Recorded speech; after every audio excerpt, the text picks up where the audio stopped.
Hi hello guys, இன்றைக்கி நம்ம என்ன பார்க்க போகிறோம்னா ப்ளூ லாக் சாப்டர் 155 தான் பார்க்க போகிறோம். சாப்டர் நேம் என்ன, நியோ ஈகோ ஈஸ்ட் லீக் அப்படின்னு சொல்லி ஸ்டார்ட் பண்ணுறாங்க. ஸ்டார்ட் பண்ணதுமே நம்ம பேஸ்டர்னு சொல்லிட்டு நம்ம ஜெர்மன் பிளேயர் நோயலோட டீமை பயங்கரமாக காமிக்கிறாங்க. பயங்கரமாக காமிச்சிடுவோம். நம்ம இசாகியும் காமிச்சிட்டு நெக்ஸ்ட்டு நம்ம ப்ளூ லாக் டீமை காமிக்கிறாங்க. இவங்க எல்லாருமே வந்து சூப்பர் ஸ்டார் அப்படின்னு சொல்லிட்டு எல்லாம் பேசிகிட்டு இருக்காங்க.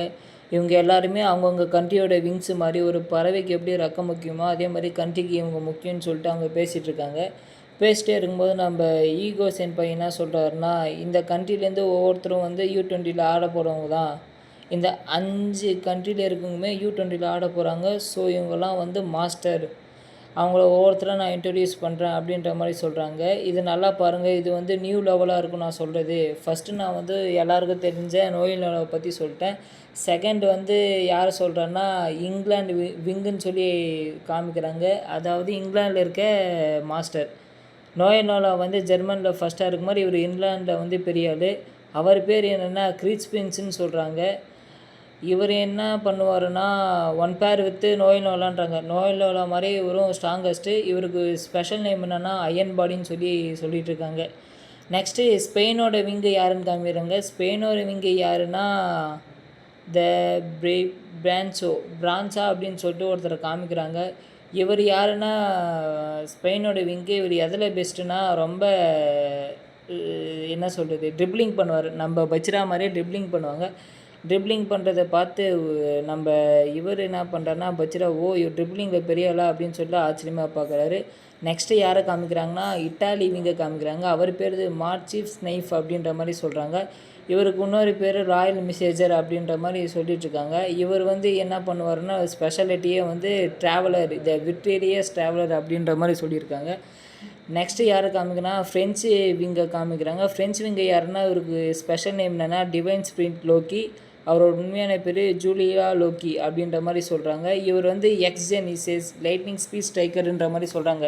இந்த ஜென்ரேஷனோட ரொம்ப ஃபாஸ்டஸ்ட்டான பிளேயர் யாருன்னா இவர் தான் சொல்லி காமிக்கும் போது, நம்ம ஹிஸ்டோஷியர் இன்னும் செகண்ட் பிளேயரான நம்ம இன்ஸ்டிங் வச்சார் அவரை வச்சும் நல்லா காமிக்கிறாங்க. இவர் தான் பெரிய ஆள் போல் அப்படின்னு நினச்சிட்ருக்காங்க. இதை பற்றி நான் டீட்டெயிலாக உங்களுக்கு எக்ஸ்பிளைன் பண்ணிட்டேன். இப்போ பேஸ் 2 பற்றி நான் டீட்டெயிலாக எக்ஸ்பிளைன் பண்ணேன். ப்ளூ லாக்கர் அப்படின்ற மாதிரி இப்போ சொல்கிறார். இங்கே இருக்க 5 கண்ட்ரியோட 5 மாஸ்டருக்குமே வந்து டிஃப்ரெண்ட் ஃபிலாசபியோடு இருப்பாங்க. அதே மாதிரி தான் இப்போ வந்து அவங்க 5 மாஸ்டருக்குமே ஒரு டீமுக்கு 11 பேருனா, அப்போ 5 டீமிலுமே மொத்தம் 55 பேர் இருப்பாங்க. இப்போ நம்ம ப்ளூ லாக்லேருந்து மொத்தம் 9 பேர் செலக்ட் பண்ணியிருக்காங்க ஜெர்மனிக்கு. அதே மாதிரி ஃப்ரெஞ்சுக்கு 9 பேர் செலக்ட் பண்ணிக்கிறாங்க. இப்போ கிளப் டீம் வந்து 11 பேர். அந்த கிளப் டீம் எதுனா இப்போ அவங்க போக போகிற கண்ட்ரி. இப்போ ஜெர்மனியில் 11 பேர் இருக்காங்க, ப்ளூ லாக்கில் 9 பேர் இருக்காங்க. இவங்க என்ன பண்ணுவாங்கன்னா மிக்ஸ் பண்ணி ஆட போகிறாங்க. அதாவது 11 9 மிக்ஸ் பண்ணி ஆடுறாங்க. இப்போ ஒயிட்டில் இருக்கிறது எல்லாமே வந்து ஜெர்மனி டீமு, பிளாக்ல இருக்க எல்லாருமே வந்து ப்ளூ லாக் டீமு. இவங்க ரெண்டுமே வந்து என்ன பண்ணால் சூஸ் பண்ணி அவங்க வந்து எந்த கண்ட்ரிக்கு போய் ஆடுறாங்களோ அவங்களோட சேர்ந்து ஆடுற மாதிரி காமிச்சிருப்பாங்க. நெக்ஸ்ட்டு அந்த 5 விங்ஸுமே காமிக்கிறாங்க. 5 விங்ஸ்னால் 5 கண்ட்ரிஸ் அந்த என்னென்ன அப்படின்ற மாதிரி சொன்னால அது காமிக்கிறாங்க. இந்த 5 விங்ஸ்லுமே இந்த பிளேயர்லாம் வந்து நடுவில் யாரை வேணால் சேஞ்ச் பண்ணிக்கலாம். இப்போ ஜெர்மன் டீமில் வந்து நம்ம இஸ்ராயலோட 9 பேர் போனாங்க பார்த்தீங்களா, அவங்களுக்குள்ளே டீமை மாற்றிக்கலான்ற மாதிரி சொல்கிறாங்க. அப்படி மேட்ச் வைக்கும்போது என்னென்னா ஃபஸ்ட்டு 3 கோல் எந்த டீம் அடிக்குதோ அவங்க தான் வந்து நெக்ஸ்ட்டு மேட்ச்சுக்கு போயிட்டே இருப்பாங்கன்ற மாதிரி சொல்கிறாங்க. இதெல்லாம் வந்து 3 மினிட்ஸில் நடக்குன்ற மாதிரி. அதாவது இந்த ஃபீல்டிங் வந்து மாஸ்டருக்கு வெறும் 3 நிமிஷம் தான்ன்ற மாதிரி சொல்கிறாங்க. இது வந்து ஒரு மேட்சோட ரூல் மாதிரி சொல்லி ஆரம்பிக்கிறாங்க. இதை இசாகி கேட்டுட்டு கடைசியாக நம்மளுக்கு கிடச்சதுல வாய்ப்பு அப்படின்ற மாதிரி காமிக்கிறாங்க. நெக்ஸ்ட்டு 3 மினிட்ஸில் 1 சான்ஸ்னா அது எப்போ 3 நிமிஷத்தில் ஒரு ஸ்ட்ரைக் போட முடியுன்ற மாதிரி எல்லோரும் யோசிச்சுட்டே இருக்கும்போது அதை அடிக்க முடியும், அதுதான் ரூல்ஸுன்ற மாதிரி சொல்கிறாங்க. இந்த கேம் முடிஞ்ச அப்புறம் பாருங்கள், இதுதான் U20யோட ஃபைனல் செலெக்ஷனு. ஆல்ரெடி முன்னாடியே சொல்லிப்பேன், U20யோட ஃபைனல் செலெக்ஷன் எப்படி இருக்குன்னு நான் காமிக்கிறேன். U20யில் ஃபைனல் கோல் அடிச்சது யாருன்னா நம்ம இசாகி தெரியும், நம்ம ஹீரோ ரின்னு. அவங்க அதாவது ப்ளூ லாக் U20யோடு எப்படி ஆடினாங்களோ அதை பேஸ் பண்ணி தான் இந்த டீம் பிரிச்சுட்டாங்க. ஃபஸ்ட்டு டாப் 5 லிஸ்ட்டை இப்போ நான் படிக்கிறேன். இசாகி வந்து ஃபஸ்ட் பிளேஸில் இருக்கார், ரின்னு வந்து செகண்ட் பிளேஸில் இருக்கார். அப்போ ரோச்சி ஷீடோ அதான் இன்ஸ்டியூஷனை வச்சு ஆடுவார். U20க்கு ஆப்போசிட்டில் நம்ம ப்ளூக்கு ஆப்போசிட்டாக இருந்தார் அவர். அப்புறம் 4th பிளேஸ் வந்து யாருன்னா நம்ம நாகி. 5th பிளேஸ் வந்து போரு, அதாங்க நம்ம கிங் போரு, அவரை காமிக்கிறாங்க. இதுதான் வந்து greatest of the history sorcerer அப்படின்னு சொல்லி நம்ம ஈகோ சென்பாய் நல்லா பூஸ்ட் பண்ணுறாரு. இது வந்து போர்க்களம் மாதிரி ஃபுட்பாலாக பார்க்காதீங்க, போர்க்களமாக பாருங்கன்ற மாதிரி சொல்கிறாங்க. இதை கேட்டு நம்ம இசாகி வந்து ஹோலி ஷிட் அப்படின்ற மாதிரி சொல்கிறாரு. அப்புறம் இசாகி கூட எல்லாருமே இது என்னால் நம்பவே முடியல, இவ்வளோ நம்ம ஆட போகிறோமா அப்படின்னு சொல்லிட்டு இருப்பாங்க. அப்புறம் நம்ம நோயல் நோலா மறுபடியும் காமிச்சு பேஸ்டர், நோயல் நோலா எந்த டீமில் இருக்காருன்னா ஜெர்மனியில் பேஸ்டர்னு சொல்லி அந்த டீம் பேரில் இருக்கார்.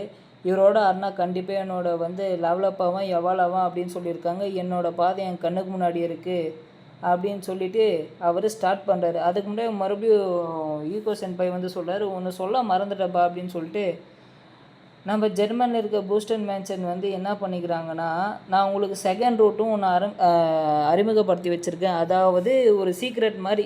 இப்போ ப்ளூ லாக்ன்றது வந்து மேலோட்டம், அந்த மேலோட்டத்துக்கு பின்னாடி இன்னொரு மேலோட்டம் இருக்குன்ற மாதிரி சொல்கிறாரு.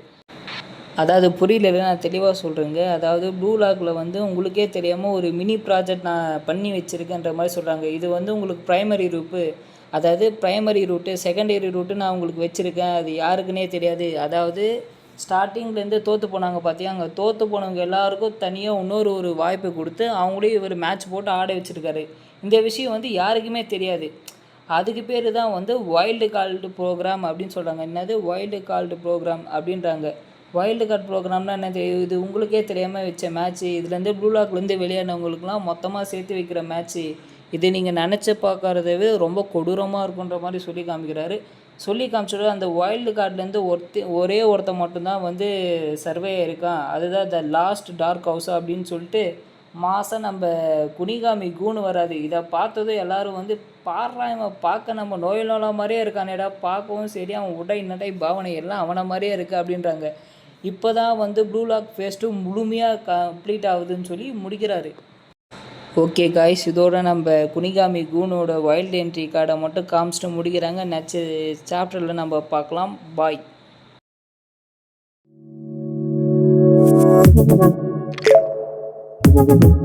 Audio Jungle.